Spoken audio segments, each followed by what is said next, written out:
Hello everyone, my name is Suraj. So welcome to Maluka IS. So today we'll discuss about India-Russia relations, right? तो जैसा आप सबको पता है कि भारत का रूस बहुत अच्छा मित्र है और एक भरोसेमंद साथी भी कई बार से रहा है। भारत के रशिया के साथ में रिलेशन 1947 के बाद से ही डेवलप होना स्टार्ट हुए थे, यानी ऑफिशियली बेसिकली तो स्टार्ट हो गए थे, राइट? तो अभी रिसेंटली क्या हुआ है कि इंडिया और रशिया ने, ठीक है, यहाँ पे एक सिविल डिफेंस के लिए, यानी जो डिजास्टर इमरजेंसीज होती हैं उस डिजास्टर इमरजेंसीज के लिए एक एग्रीमेंट साइन किया है और एक प्लान बनाया है बाय 2025 से 2026 के लिए, राइट? जिसमें कि अच्छी प्रैक्टिस कैसे हो सकती है जिससे हम लोगों की जान बचा सके, इंफ्रास्ट्रक्चर को बचा सके। तो इसके लिए दोनों कंट्रीज बैठ करके एक साथ काम करने वाली है, राइट? तो अभी जो ये एग्रीमेंट है ये साइन हुआ है भारत की तरफ से union minister of state home that is the Nityanand Rai ji present थे, और साथ में दूसरी साइड में दैट इज कोरिनकॉफ जो कि minister of Russian Federation for civil defence हैं। इन्होंने emergency and elimination of consequences of natural disasters इसको एग्रीमेंट को साइन किया है, राइट? तो एक बार पहले देख लेते हैं रशिया। तो रशिया जो है ये नॉर्दर्न हेमिस्फीयर में लोकेटेड एक कंट्री है। रशिया अगर देखा जाए तो सबसे बड़ी कंट्री इसको मान सकते हैं, एरिया वाइज बहुत बड़ी कंट्री आती है ये। और रशिया बेसिकली इंक्लूड किया जाता है यूरोप के अंदर, ठीक है, this is included in Europe. अगर आप रशिया को ठीक से देखें तो इसमें ये पूरा पार्ट जो है ये एशिया का भी आता है और इसमें कुछ यूरोप के पार्ट्स भी हैं। जो डिवीजन लाइन है वो बीच में माउंटेन्स है, इन माउंटेन्स को बेसिकली यूराल माउंटेन्स के नाम से जानते हैं। सो यूराल माउंटेन्स के इस तरफ पे यानी वेस्टर्न साइड्स पे रशिया की मैक्सिमम पॉपुलेशन यहाँ पे रहती है, इसलिए इसको एक यूरोपियन कंट्री भी माना जाता है। यूरोपियन लैंग्वेजेस, कल्चर सारा थोड़ा उससे रिलेटेड है।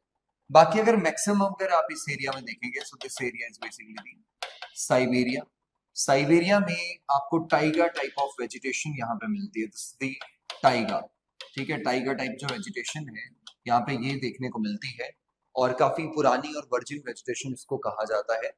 और इस एरिया में लैंड बहुत बड़ा है, कई सारे देशों के साथ में अगर आप देखोगे तो रशिया अपनी लोकेशन जो है वो स्टैब्लिश करता है। जैसे यहाँ पे चाइना के साथ है, इधर ऊपर अगर आप देखोगे तो इधर नॉर्थ कोरिया, ठीक है, इसके साथ में मंगोलिया, ठीक है, और ऐसे करके बहुत सारी कंट्रीज के साथ में रशिया के बॉर्डर्स भी है, राइट? ठीक है, तो टाइम जोन्स भी काफी सारे हैं रशिया में। तो क्या आप बता सकते हैं कमेंट बॉक्स में कि रशिया में कितने टाइम जोन्स हैं, राइट?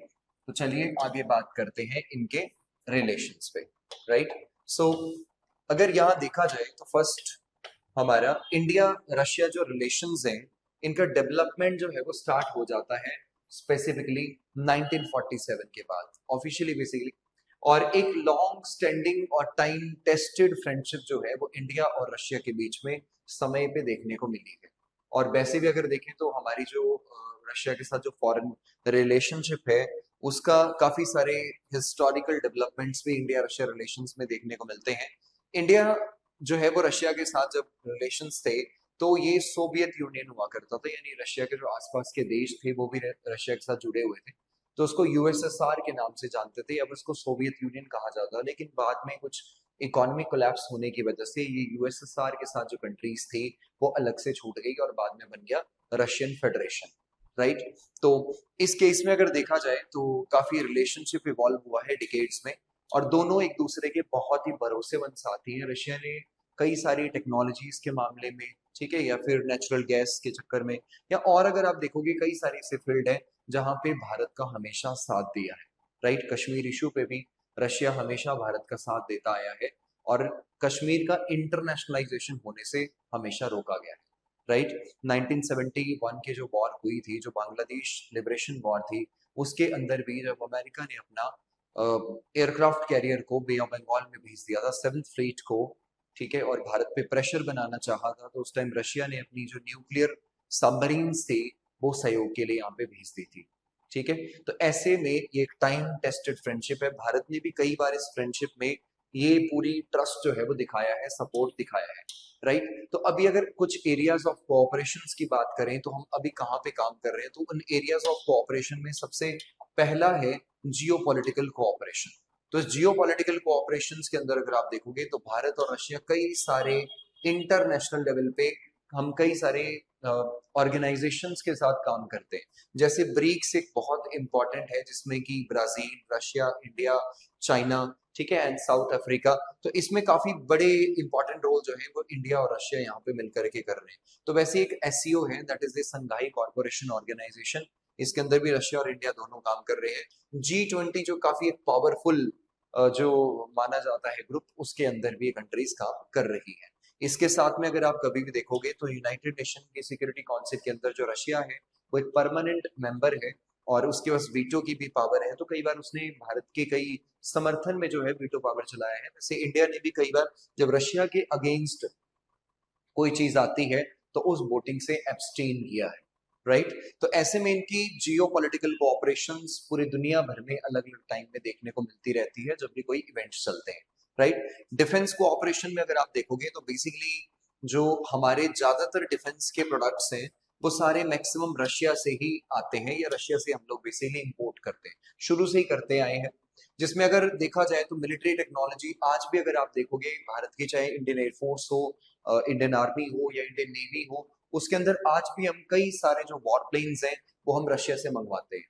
जैसे कि कुछ ट्रांसफर ऑफ टेक्नोलॉजी के बेसिस पे भी देखें तो रशिया ट्रांसफर ऑफ टेक्नोलॉजी भी कई सारे इक्विपमेंट्स का करता है जो भारत में हिंदुस्तान एरोनॉटिकल लिमिटेड के फॉर्म में यहाँ पे उनके अंडर बनाए जा रहे हैं। जैसे अगर देखा जाए तो अभी भारत में T-90 टैंक्स जो भीष्म करके जिसको हम जानते हैं उसका प्रोडक्शन भारत में ही चल रहा है, उसको यही डेवलप किया जा रहा है।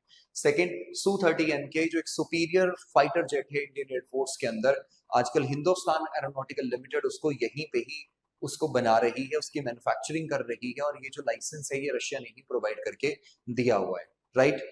उसके साथ अगर देखोगे तो अभी अभी जो है इंडिया और रशिया के बीच में एग्रीमेंट साइन हुआ था कि हमें पूरा एयर डिफेंस सिस्टम चाहिए था, क्योंकि हमारी जो फाइटर जेट्स की फ्लीट है वो कम होती जा रही है। वैसे तो 44 स्क्वाड्रन हमें चाहिए, ऑलमोस्ट अभी हमारे पास 30 है। एक स्क्वाड्रन में 16 to 18 एयरक्राफ्ट होते हैं।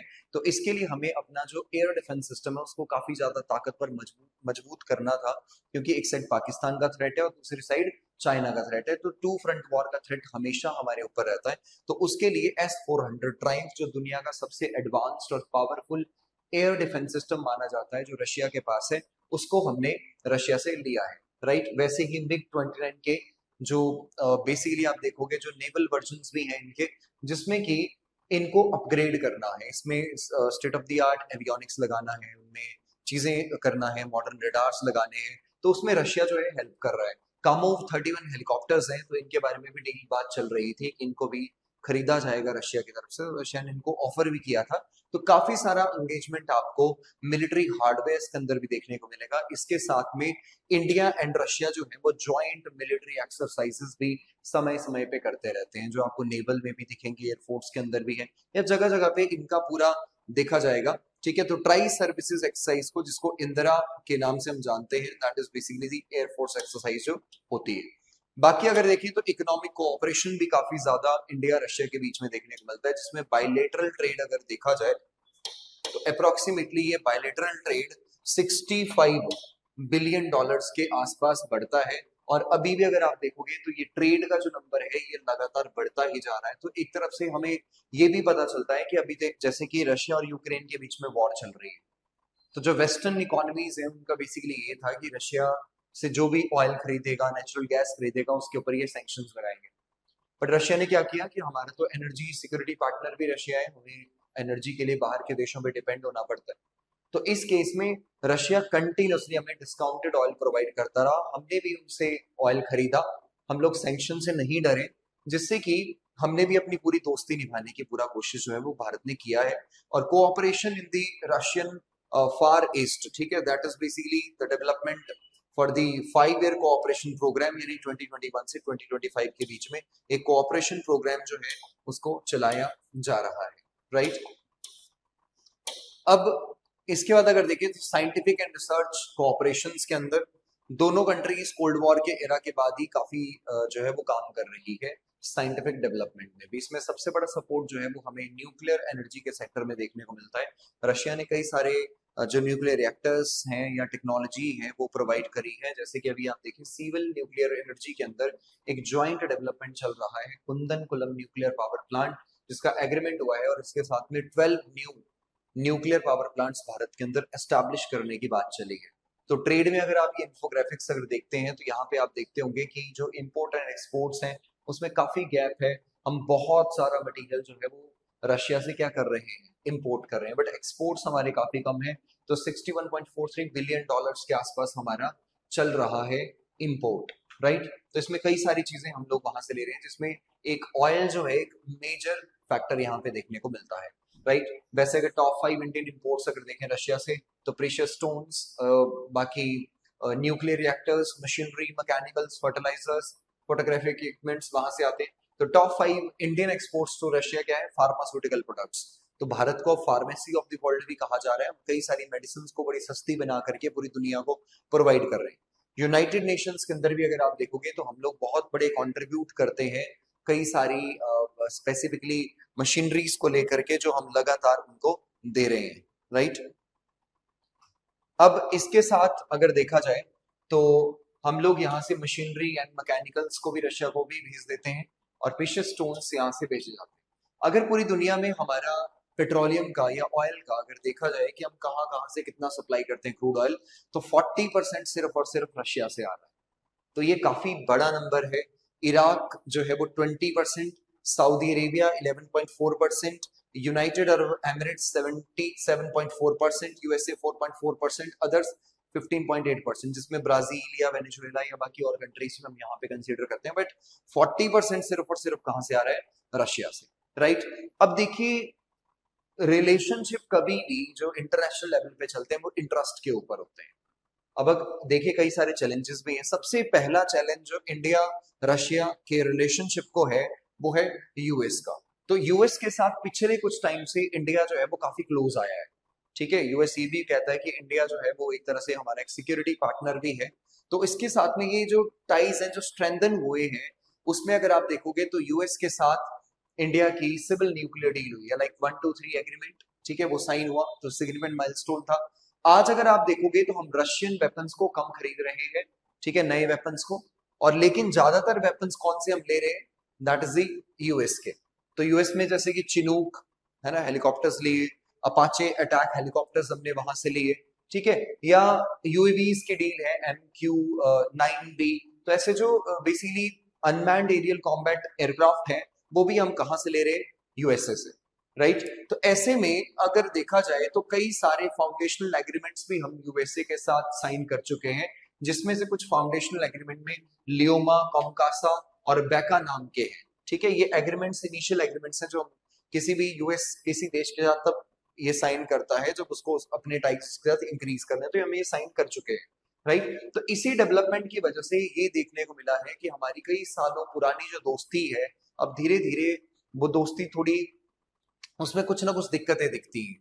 हमारा जो सबसे बड़ा राइवल है इस टाइम पे, दैट इज चाइना।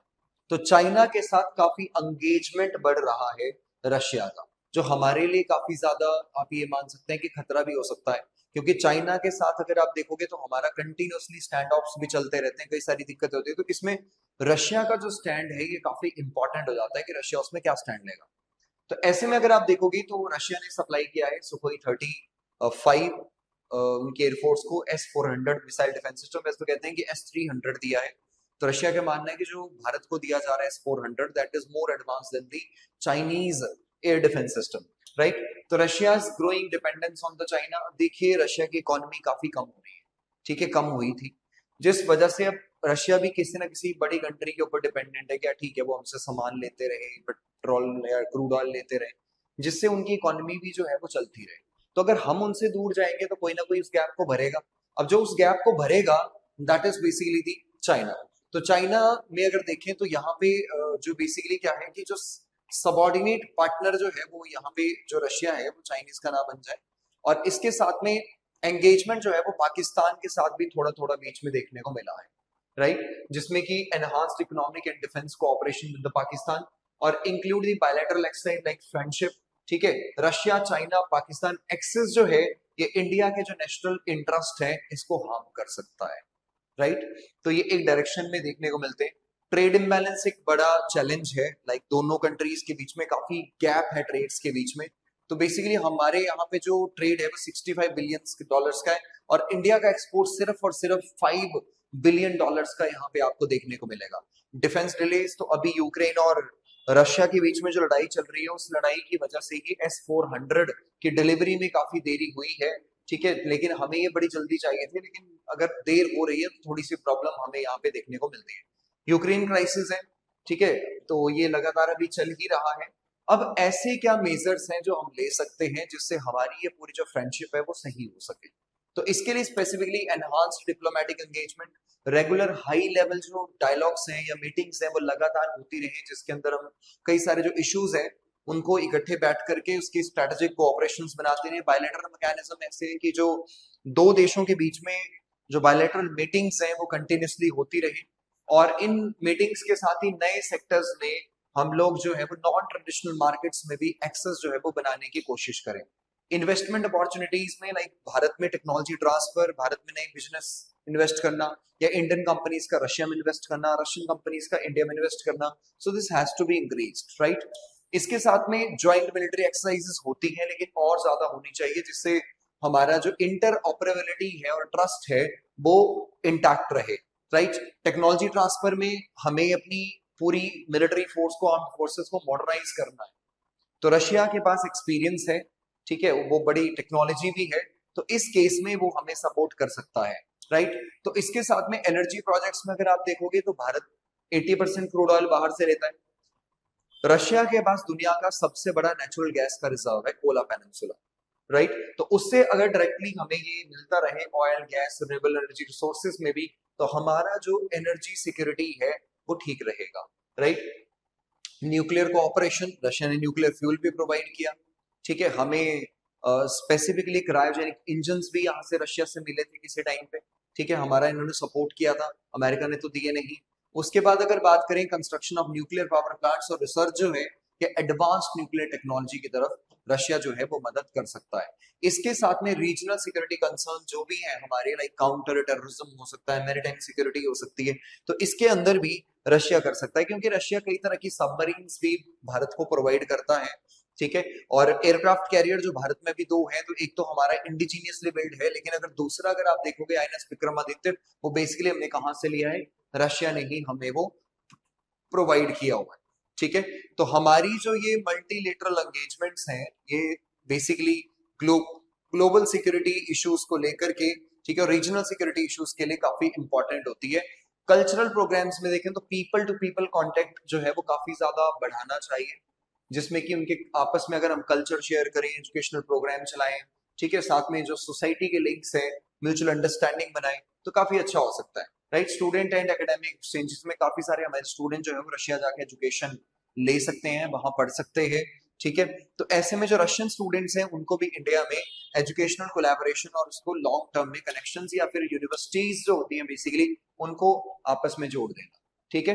तो इतना था आज के लिए इंडिया रशिया रिलेशंस के बारे में। तो ये मेंस का क्वेश्चन है, आप इस क्वेश्चन को जरूर अटेम्प्ट कीजिएगा, ठीक है, लिखिएगा तो, और इस पूरी स्लाइड को पढ़िएगा, right. So next is basically the current affair magazine. So current affair magazine काफी अच्छी इन डेप्थ में बनाई गई है, काफी कॉम्प्रिहेंसिव है, डायग्राम्स, फ्लो चार्ट्स ऐड किए गए हैं, 29 रुपीज में आपको मिल जाएगी। This is English and Hindi medium में अवेलेबल है, तो आप इसका फायदा उठा सकते हैं। तो आज के लिए इतना ही, थैंक यू।